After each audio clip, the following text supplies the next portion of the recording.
ধর। আপনি রাস্তার মাঝখানে দাঁড়ায় আছেন কেন? মাথায় সমস্যা নাকি আপনার? এখনই তো অ্যাক্সিডেন্ট হয়ে যেত, তারপর দোষটা হইতো আমার। আরে আজব, এখনো দাঁড়ায় আছেন কেন? সরেন। সরি।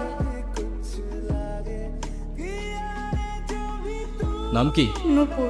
এভাবে একা রাস্তায় দাঁড়িয়ে আছেন কেন? কোনো সমস্যা? আচ্ছা, আপনি কোন দিকে যাচ্ছেন? জানি না। কেন? না, এমনি। আপনি কোথায় যাচ্ছেন? রূপগঞ্জে। আপনি চাইলে আমি আপনাকে ড্রপ করে দিতে পারি।